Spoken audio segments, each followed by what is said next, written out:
Gracias a la organización por la invitación a participar de este foro.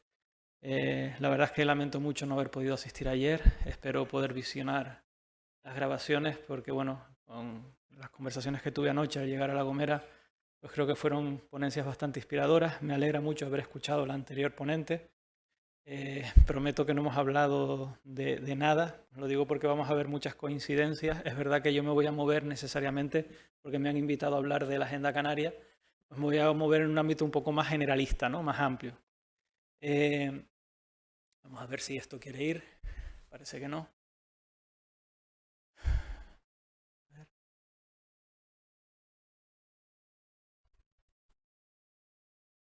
A ver cuándo me dan el aviso.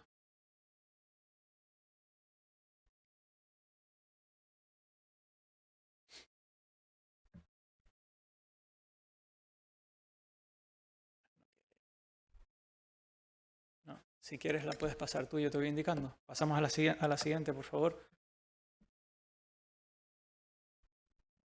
Bien, antes de entrar de lleno en las reflexiones en torno a la Agenda Canaria, qué es, cómo se elaboró, qué persigue, y algún guiño al papel del sector turístico dentro de ella, voy a dedicar los primeros minutos a un ejercicio de contextualización, a señalar algunos hechos, bueno, casi obviedades, pero creo que es importante para entender el enfoque de la Agenda Canaria 2030. Pasamos a la siguiente, por favor. A ver si soy, mira ya. Bueno, el primer hecho incontestable es que hace ya bastantes lustros, yo creo que ya podemos incluso hacer la cuenta en términos de décadas, que venimos padeciendo a nivel planetario numerosos riesgos y megatendencias de diversa naturaleza, no solo de naturaleza ambiental, que sin ninguna duda aparecen como los más importantes, sino también de naturaleza social, económica, tecnológica, geoestratégica, etcétera, etcétera. Por lo tanto, al ser retos de índole planetaria, pues reclaman una actuación mínimamente consensuada a nivel internacional. Esa es la primera idea, la primera obviedad que quería compartir con ustedes. La segunda obviedad es que, siendo retos que afectan a todos los territorios sin excepción, también es verdad que después esos retos, esos desafíos se materializan de forma diferenciada en cada territorio. No es lo mismo la pobreza o el impacto del cambio climático, cómo se manifiesta en una isla como La Gomera, que cómo se puede estar manifestando pues, en otro país, en otra región del mundo.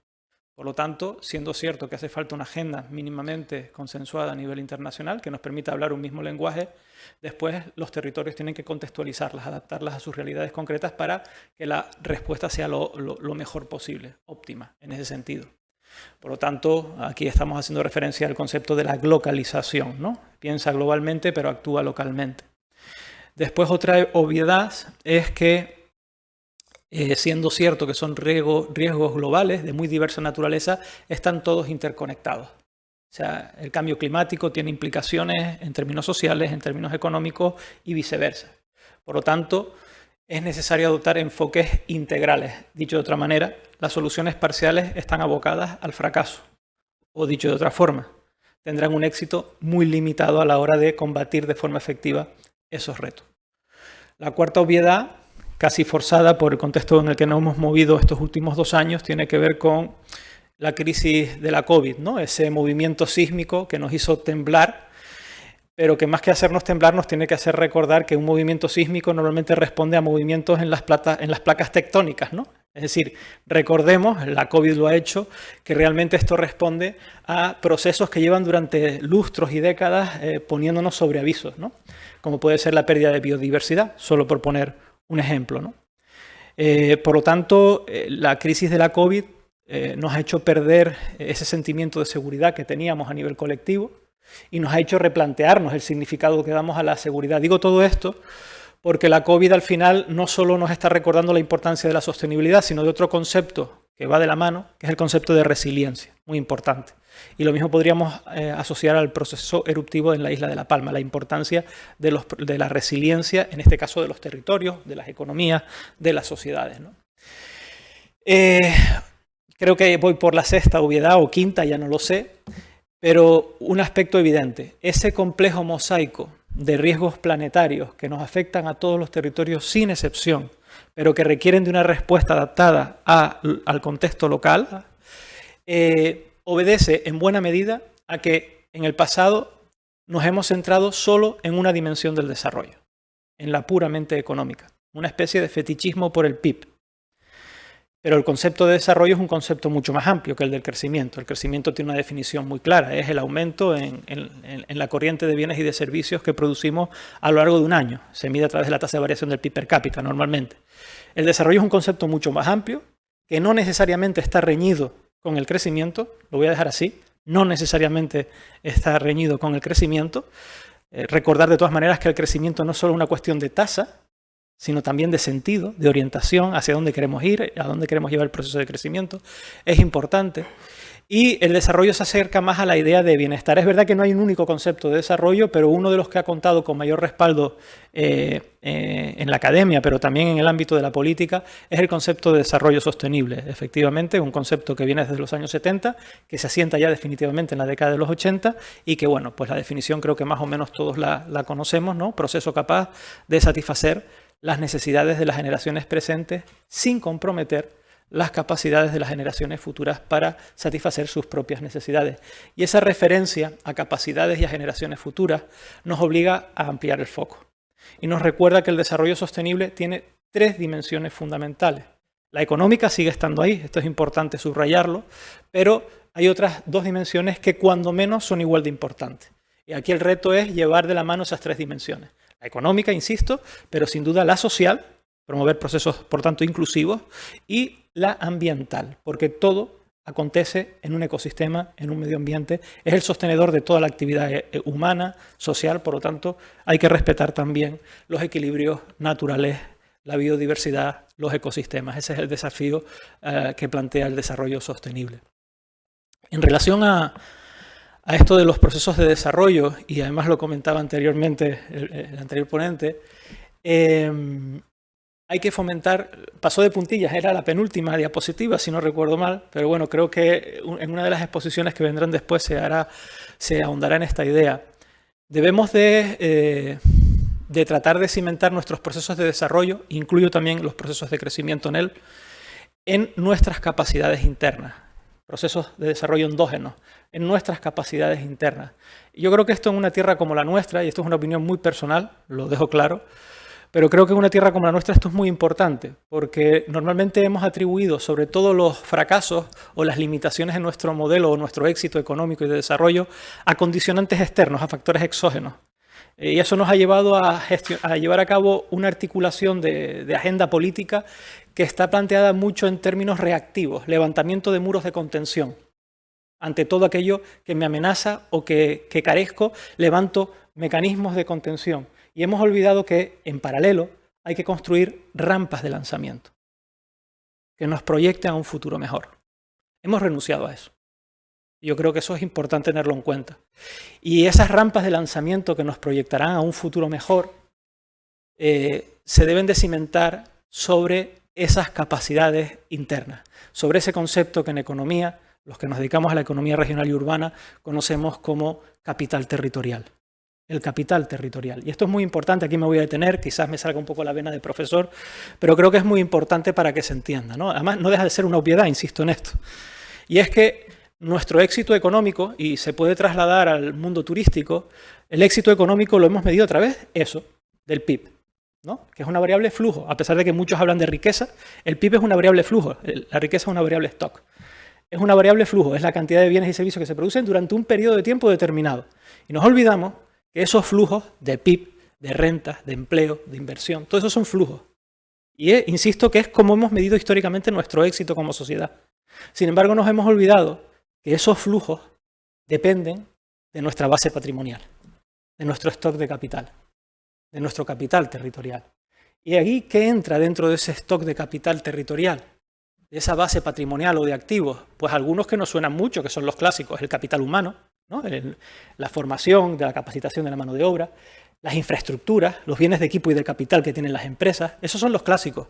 Pero olvidamos que en esa base patrimonial está el capital natural, el capital cultural, el capital social, el capital relacional, el capital institucional, y lo olvidamos. ¿Y por qué es relevante esto? Pues porque cuando lo olvidamos y nos centramos solos en los flujos, a veces perdemos de vista que los procesos de generación de esos flujos pueden estar minando la base patrimonial. pueden estar minando el capital natural, pueden estar minando el capital cultural, pueden estar minando el capital institucional o la confianza interpersonal. De tal manera que sí, hoy tienes un flujo alto, muy bien, crecimiento económico alto este año, pero dentro de 5 o 10 años, al haber destruido tu base patrimonial, estás condenado a tener incluso un crecimiento menor. Incluso para aquellos que solo se preocupan por el crecimiento económico, es muy importante que se fijen en la base patrimonial, en el capital territorial. Es clave, porque si no es un modelo de crecimiento, no de desarrollo de muy corto recorrido. Es muy importante, creo, que esta apreciación. Y esto me lleva a un concepto clave, que es el concepto de competitividad. El desarrollo sostenible no necesariamente está reñido con el concepto de competitividad, pero es verdad que es un concepto distinto. Competitividad territorial sostenible. ¿Vale? Hay que ir hacia un modelo sostenible en su triple dimensión, no solo en la económica. Insisto en ese aspecto porque normalmente cuando hablamos de sostenibilidad tendemos a equipararlo solo a la sostenibilidad medioambiental y solo es una de las 3 dimensiones que hemos comentado anteriormente. Con estas ideas o con estas obviedades, con este recordatorio de obviedades, pues creo que ya podemos entender un poco el alcance de la Agenda 2030 de Naciones Unidas y, bueno, de la Agenda Canaria 2030. La Agenda Canaria 2030, si tuviese que resumir qué es, diría que es simplemente el aterrizaje en Canarias de esa resolución de Naciones Unidas del año 2015. Porque no deja de ser una resolución de Naciones Unidas que aprobaron los 193 países que por entonces formaban parte de la Asamblea General de las Naciones Unidas, pero siempre me interesa traer esta captura de imagen de esa resolución, de la primera página, sobre todo para leerles el título, nada más que eso, ¿no? Porque la conocemos como Agenda 2030, pero realmente el nombre de la resolución es Transformar nuestro mundo, la Agenda 2030 para el desarrollo sostenible. Y me quedo sobre todo en la primera parte del nombre, Transformar nuestro mundo. La Agenda 2030 de Naciones Unidas aspira a cambiar el modelo de desarrollo y la hoja de ruta es el desarrollo sostenible, como hemos definido anteriormente. Pues eso es lo que aspira la Agenda Canaria 2030, ¿vale? A emular, a llevar a aterrizar en Canarias pues, esa agenda internacional. Una agenda internacional que se levanta sobre un diagnóstico de los principales retos globales planetarios que nos afectan a todos los territorios, pero nos invita a las regiones, a los territorios, a las ciudades, a las islas, a contextualizarla porque ya hemos dicho que es la mejor forma de atacar esos retos planetarios. La Agenda 2030 y por lo tanto la Agenda Canaria se levanta sobre una serie de principios que yo creo que bueno, no merece que me detenga demasiado en ellos, quizás en los 4 primeros, no dejar a nadie atrás, puede ser el que más nos suena a todos y a todas, ¿no? Se trata de un modelo de desarrollo que tiene que ser inclusivo, porque uno de los grandes problemas pues, tiene que ver con las desigualdades a nivel mundial. El segundo está muy relacionado, me interesa subrayarlo porque incluso el discurso que estamos teniendo, incluso desde el ámbito medioambiental, entronca con este segundo principio. La Agenda 2030 nace para intentar garantizar en todo el mundo, garantizar los derechos humanos. Y podríamos incluir, aunque sé que en la Carta de 1948 no está incluido, pero ahora se empieza a hablar ya de derechos humanos de tercera generación y estaría el derecho a disfrutar de un medio ambiente saludable, bien conservado.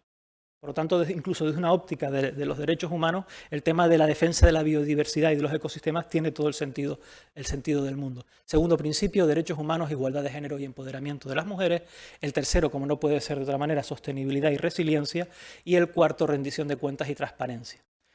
Yo creo que de esta diapositiva quizás lo que más nos pueda sonar, sobre todo a los que nos hemos acercado quizás más recientemente a la Agenda 2030, sea lo colorida que es, ¿no? Los 17 colores, los 17 Objetivos de Desarrollo Sostenible que integran la Agenda de 2030 de Naciones Unidas. Quizás lo que suena menos, y así ya voy aterrizando en la estructura de la Agenda Canaria, lo que suena menos es que esos 17 objetivos y sus 169 metas globales y universales aplican a todos los territorios, después hay que adaptarlas. Está estructurada en la Agenda de Naciones Unidas en torno a 5 dimensiones. Las 3 primeras son las que constituyen el desarrollo sostenible. Son, por tanto, 3 dimensiones de carácter horizontal o finalista.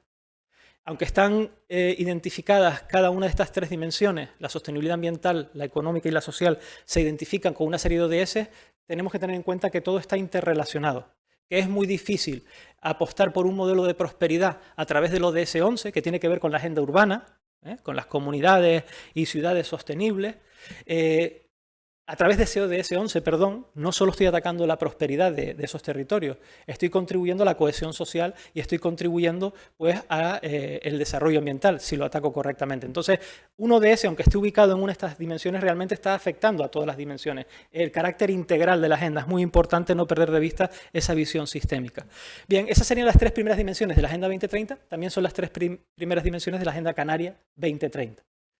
Después, Naciones Unidas incluye 2 dimensiones más, que coinciden con el Objetivo de Desarrollo Sostenible 16 y el Objetivo de Desarrollo Sostenible 17, pero que nosotros en la Agenda Canaria la hemos englobado bajo un título genérico que es Gobernanza Pública o Buen Gobierno.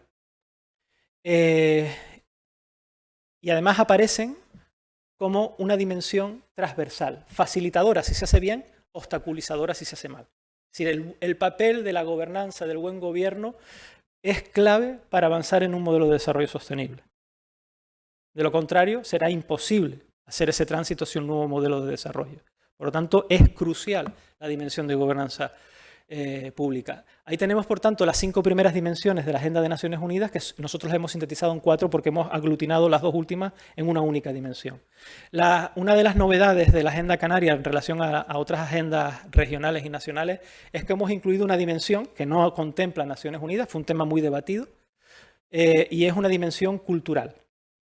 ¿Por qué? Bueno, primero, cultural no en el sentido, la cultura no entendida como meras representaciones artísticas, que son muy importantes, que quede claro, están contempladas las representaciones artísticas sin ninguna duda, pero el concepto de cultura que se le ha dado dentro de la Agenda Canaria de Desarrollo Sostenible, dentro de la Agenda Canaria 2030, es el que da la Declaración de Friburgo acerca de los derechos culturales. El artículo 2 define lo que son los derechos culturales, o qué es la cultura, mejor dicho, y la define algo así, intento tirar de memoria, como el conjunto de valores, de creencias, de convicciones, de saberes, de lenguas, también de artes, de tradiciones y de modos de vida de una persona y por extensión de una comunidad, y a través de los cuales manifiesta su propia humanidad y su propio desarrollo. Ese es el concepto que le hemos dado a la cultura. Lo digo porque ya ha habido muchos guiños, no solo al patrimonio natural, sino también al patrimonio cultural, ¿no? Es muy importante. Muy importante porque si Naciones Unidas nos está diciendo contextualice usted estos 17 objetivos y 169 metas globales, ¿cómo lo vas a contextualizar si no tienes en cuenta tu realidad cultural? Es muy importante. Y más teniendo en cuenta que en un modelo, y hablo en términos generales de Canarias, que ha vivido el turismo de masas, el impacto del turismo de masas en ocasiones es que tiende a unificar también el tema de la cultura y se pierden las identidades culturales. Y no, las identidades culturales hay que mantenerlas porque es un valor, forma parte de nuestro capital territorial. Es muy importante, no podemos perder eso. Por eso era importante incluir la dimensión cultural. Junto a estas 5 dimensiones y después de un proceso participativo bastante potente y alineadas con la estrategia de desarrollo sostenible a nivel nacional, pues hemos dado con un documento que identifica 9 grandes retos estructurales, 9 grandes retos región, para tratar de avanzar en pro del desarrollo sostenible entendido en su triple dimensión. Y esos 9 retos región se articulan en torno a 49 prioridades de actuación. No son instrumentos concretos, o sea, esto no es un plan de acción. Ahora cada actor territorial tiene que diseñar su plan de acción atendiendo a esta hoja de ruta compartida. La hemos diseñado con un proceso participativo que, me permito recordar, no tengo abuela, pero ha sido mencionado por Naciones Unidas como una buena práctica internacional. Es decir, que ha habido mucha participación. El paraguas, evidentemente, es el conjunto de la Comunidad Autónoma de Canarias. La aspiración es que ahora todos los interlocutores, todos los actores, sector privado, universidades, tercer sector, cabildos insulares, ayuntamientos, el propio gobierno de Canarias, sus planes de acción los articulen bajo ese paraguas, que nos, digamos, responde a esos grandes retos planetarios con una visión sistémica adaptada a Canarias, ¿vale? Y que ha sido a través de un proceso participativo. Pero no quita que ahora cada isla tiene sus particularidades, por lo tanto habrá que tratar de aterrizarlo en la realidad de cada isla, de cada ayuntamiento. 49 prioridades de actuación y 316 metas canarias. Es la traducción de las 169 metas globales, planetarias, de Naciones Unidas en clave canaria. Sin duda ese fue el reto más más importante, intentar traducirlas en clave canaria, sobre todo el tema de los indicadores, que es un verdadero dolor de cabeza. Creo que en el día de hoy tendremos alguna sesión sobre medición y sobre indicadores. Bueno, aquí un pantallazo simplemente de esa dimensión de sostenibilidad social, la P de personas, tiene 3 retos región. No me voy a detener aquí, no es porque no sea importante, pero tenemos 30 minutos y voy a enfocarme en donde creo que, dado el foro en el que estamos, puede ser más interesante. Otra dimensión muy importante, la dimensión de sostenibilidad ambiental, la P de planeta. Aquí solo tenemos, entre comillas, un reto región, pero claro, es que el reto región no solo habla de emergencia climática, habla de emergencia ambiental. Está claro que el cambio climático es el reto planetario por excelencia, pero es que el mosaico de retos y desafíos ambientales es tan amplio, están tan interconectados, que creemos que hablar solo de emergencia climática se queda corto. Y por lo tanto hablamos de emergencia ambiental, porque hay muchos retos ambientales que hay que atacar de forma simultánea, ¿no? E insisto, esto es una forma de organizar la información. Hemos querido seguir la estructura de Naciones Unidas, pero no podemos perder vista que todo está interrelacionado, que la transición ecológica es una gran oportunidad para también ser sostenibles en lo económico. Por ejemplo, para la P de prosperidad, que hay muchos nichos de empleo y oportunidades de negocio al calor de la transición ecológica, ¿vale? Entonces eso hay que tenerlo en cuenta. Y para crear empleo decente, por ejemplo, o para innovar, o para emprender. Entonces son aspectos que hay que tener siempre en cuenta y se ha intentado tener presente, aunque después se ha tenido que estructurar la información de alguna manera para seguir un orden lógico, ¿no? La P de prosperidad, la dimensión puramente económica. Y la primera prioridad de actuación dentro del reto región 5 habla de competitividad territorial sostenible, que era un concepto que ya aparecía anteriormente. Y está claro que una economía donde antes de la crisis de la COVID el 35% de su PIB y el 40% del empleo dependía directa o indirectamente del sector turístico, para ser competitivo en esos términos, el turismo tiene que estar ahí. Segunda prioridad, la diversificación y la especialización. Solo un matiz, porque después creo que volveré si me queda tiempo. Y es que, en contra de la creencia generalizada de que diversificación y especialización son conceptos antagónicos, eso no es así. Piensen sobre qué pilares podemos asentar nuestros procesos de diversificación. Los tienes que asentar sobre tus fortalezas. La diversificación no se improvisa. Es un proceso de largo recorrido, de transformación estructural de largo recorrido. Por lo tanto, tienes que asentarlo sobre tus fortalezas. En economía hablaríamos de ventajas comparativas, ¿no? Por lo tanto, dime en qué tienes fortalezas a día de hoy para hacerme una idea por dónde puede ir tu proceso de diversificación. Quiero decir esto porque hablar de diversificación es hablar de turismo. Pasa que nosotros en el sector turístico, voy a hacer una caricatura antes de que me critiquen, en turismo nos hemos especializado mucho en el último eslabón de la cadena de valor, en el apartado alojativo. Insisto, estoy haciendo una caricatura. Pero es que la cadena de valor turística tiene muchos más eslabones y a lo mejor algunos hemos renunciado a ellos. Dicho de otra manera, si logramos diversificar y acceder a un mayor número de eslabones de la cadena de valor turística, un mismo turista me genera mucho más empleo y mucho mayor valor añadido. Y a lo mejor no tenemos que recurrir al turismo de masa, porque con menos turismo genero más empleo y más valor añadido. La teoría lo aguanta todo, lo sé, ¿vale? Pero bueno, ahí está, es una idea. Está la cadena de valor turística tradicional y está la cadena de valor turística ampliada. Es decir, el sector turístico es un tema muy manido en Canarias. El sector turístico puede tirar del sector comercial, del sector industrial, de muchos sectores, el sector primario. Por lo tanto, a través del empuje del sector turístico, tiramos de otras muchas actividades. Eso sería la cadena de valor ampliada. Y si el sector turístico se toma en serio la sostenibilidad, también la sostenibilidad ambiental, va a reclamar a toda su cadena de proveedores que también sean sostenibles, con lo cual tenemos un elemento tractor muy importante para tratar de que eso llegue a otras áreas de la economía, por ejemplo. Y después está el tema de la globalización y la internacionalización del sector. Serían otros elementos. Simplemente quería hacer esa matización por el foro en el que estamos. La transformación digital, tercera prioridad de actuación. Pues la transformación digital es casi obligatorio y no solo nos va a permitir hacer las cosas de manera diferente, sino que también nos va a permitir nuevas vías de especialización turística, por ejemplo, como podría ser el tema de los nómadas digitales, ¿vale? Eso podría ser proyectos como pueblos remotos, que he tenido algunas experiencias, teletrabajadores que vienen de fuera y están estancias largas, aumentamos las estancias. Un turista está más tiempo, un visitante está más tiempo teletrabajando, ¿vale? Entonces, bueno, hay una serie de prioridades de actuación ahí que creo que son especialmente relevantes, sobre todo pues, en el foro en el que estamos para la actividad turística. El reto 6 nos recuerda que Bueno, tenemos un grave problema de desempleo. No deja de ser un síntoma de las debilidades de nuestro modelo económico, pero bueno, está ahí enfatizado, ¿no? Oye, tenemos un problema, hay que hacer algo para tratar de avanzar en la buena dirección, para tratar de reducir no solo el desempleo, sino también la precariedad laboral.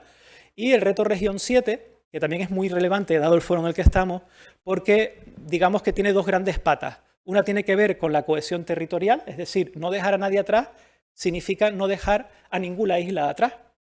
Las islas no capitalinas también tienen derecho a promover sus procesos de desarrollo con sus especificidades. O los entornos rurales frente a los entornos urbanos. No podemos olvidar esas realidades. Por lo tanto, hay que propiciar ese tipo de avance. Y la otra pata sería la dimensión más demográfica, y uno de los retos demográficos que enfrentamos tiene que ver con el envejecimiento, pero que también, si lo abordamos de manera correcta, esta es otra transición que inevitablemente vamos a tener que surfear, una ola que vamos a tener que surfear, y por lo tanto nos ofrece también muchas posibilidades. Y lo estamos viendo ya últimamente también en Canarias, ¿no? Con la economía plateada y dentro del turismo, pues turismo senior, por ejemplo. Pero eso requiere unas adaptaciones, ¿vale? Entonces, bueno, todo esto ofrece una serie de posibilidades. Y después, no me detengo, pero es muy importante, estaría la dimensión de gobernanza, que incluye 12 prioridades de actuación, muy importante. El primero, hacer referencia a las especificidades de nuestro marco institucional, nuestro marco normativo, el REF, el Estatuto de Autonomía, y el de patrimonio cultural y cultura, que aquí la conexión con todo lo que nos convoca a este foro es espectacular, ¿vale? La gran oportunidad que nos ofrece también para relacionarlo con la actividad turística. Como les digo, la Agenda Canaria 2030 no es un plan de acción. Ahora lo que toca es que todos los actores territoriales seamos capaces de desarrollar nuestros planes de acción bajo ese paraguas.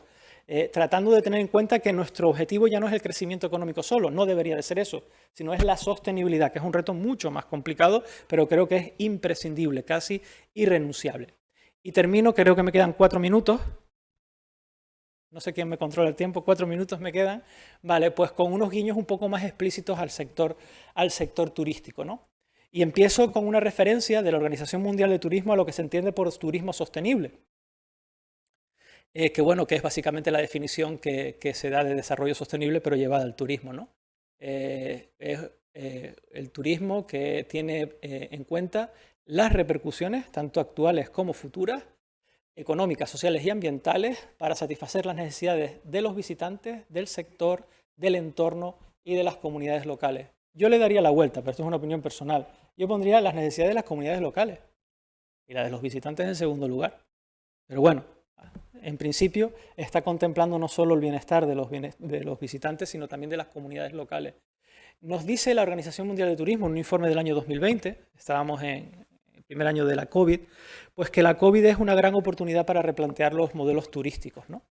Y reconoce en primer lugar, habla de 5 grandes líneas de actuación en ese documento, y reconoce en primer lugar que la actividad turística, como ya ha sido manifestado aquí en varias sesiones por lo que veo, tiene una serie de impactos económicos, sociales y ambientales negativos. Y también tiene muchos beneficios, por supuesto, pero se centra en este caso en los impactos negativos, por lo tanto hay que tratar de minimizar, evidentemente, ¿no? Impulsar la competitividad, la capacidad de recuperación post-COVID, evidentemente. El tema de la innovación y la transformación digital, como hemos visto, es clave, fundamental para el sector. La sostenibilidad ambiental lo refuerza. Y un quinto punto, que también se pasó de puntillas en la ponencia anterior, que tiene que ver con la gobernanza. Porque transitar hacia un destino turístico sostenible no depende de un único actor, depende de la cooperación, de las alianzas multiactor. Es un reto de gran dimensión.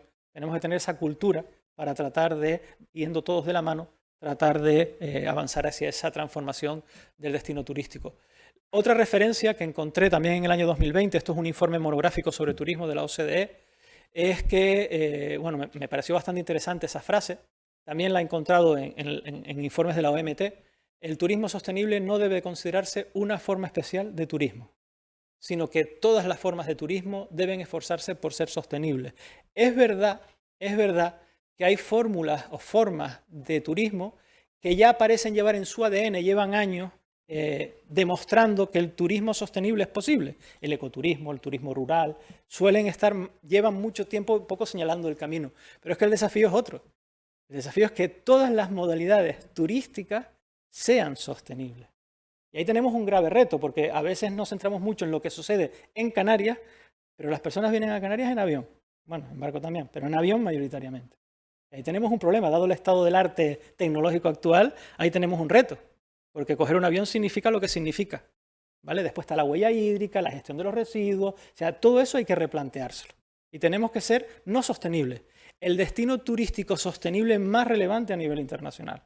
En eso nos va la competitividad de la actividad turística, es fundamental. Dos claims y termino, dos frases ahí un poco disruptivas, exageradas quizás, no son mías, es de foros de turismo en los que he asistido para un poco empaparme, sobre todo el primer año de la COVID. El primero es muy fuerte. Canarias será lo que su sector turístico quiera que sea. Yo creo que está bien esa frase, porque nos recuerda eso, que antes de la crisis el 35% del PIB y el 40% del empleo, directa o indirectamente, dependía de la actividad turística. Por lo tanto, si tú quieres ser una sociedad sostenible, pues un sector que tiene ese peso tendrá que ser el que lidere el proceso. Si no, nunca será sostenible en su triple dimensión. Y no es una contradicción, aunque lo pueda parecer. Segundo claim. La salud y fortaleza de nuestro modelo de desarrollo de nuestra economía pasa irremediablemente por evitar que todo sea turismo. La resiliencia pasa porque no todo sea turismo. La supervivencia del sector turístico pasa porque no todo sea turismo. Es fundamental.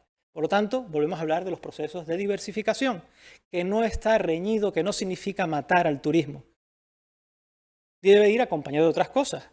En eso ayuda el turismo, pero también ayuda a la transición hacia la economía naranja o economía creativa.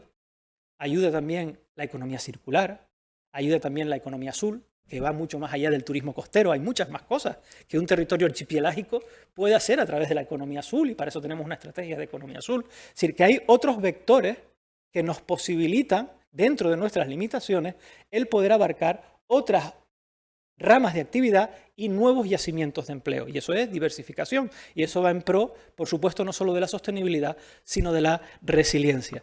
Concluyo, me he pasado un minuto, concluyo con una serie de reflexiones, citas. Tenía un profesor que odiaba que hicieran, se ve que nunca le hice mucho caso porque yo sigo apoyándome en citas.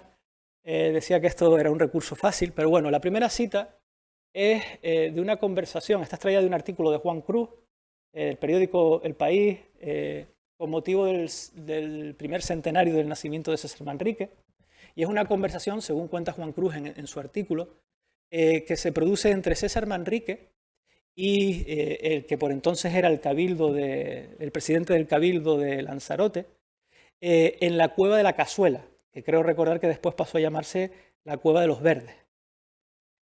Y le decía, estaban hablando de la situación, estamos hablando de los años 50, Canarias, una región con muy baja renta, todavía no había sido el boom turístico, Lanzarote era de las que tenía menos renta en Canarias, menos desarrollada, muy sector primario, ¿verdad? Y le comentaba César Manrique al presidente del Cabildo que se podía salir de la pobreza y que el secreto era la belleza de esa cueva. Y a partir de ahí vino pues lo que nosotros conocemos ya, ¿no? Porque creo que la obra de César Manrique, pero es un ejemplo claro de la base patrimonial, del capital territorial, la belleza, el paisaje, el tema vulcanológico. Es un activo. Y se desarrolló, al menos durante algunas décadas, se desarrolló en armonía con el principio de la sostenibilidad. Después igual no tanto, pero digamos que creo que es un buen ejemplo, ¿no? Después otra frase, esto sería un momento serendípico porque me lo encontré, esta mañana me levanté temprano para tratar de ultimar la presentación porque no había tenido tiempo, y en uno de los grupos de WhatsApp, estos interminables que nunca terminan, que tengo, que tiene que ver con temas de planeamiento urbano, pues una persona compartió una referencia de una autora, una bióloga estadounidense que yo nunca he leído, que quede claro, ¿vale? Pero que decía algo que me parecía especialmente interesante y por eso tuve que cambiar la diapositiva esta mañana. Y es la manera en que miramos da forma a lo que vemos. Don Quijote veía ahí unos ogros, unos gigantes, y no eran más que molinos. Nosotros podemos pensar que el desafío del destino turístico sostenible es una quimera, o realmente podemos remangarnos, ponernos manos a la obra y entre todos y todas pues, forjar alianzas para verdaderamente transitar ese camino, ¿no? Y una última reflexión de una economista que a mí me encanta, para mí es de las 5 mejores economistas que existen en el momento actual, es la madre intelectual del espíritu que está detrás del Horizonte Europa, que es Mariana Mazzucato, muy especializada en temas de innovación, y su obra tiene varios libros divulgativos que yo recomiendo muchísimo.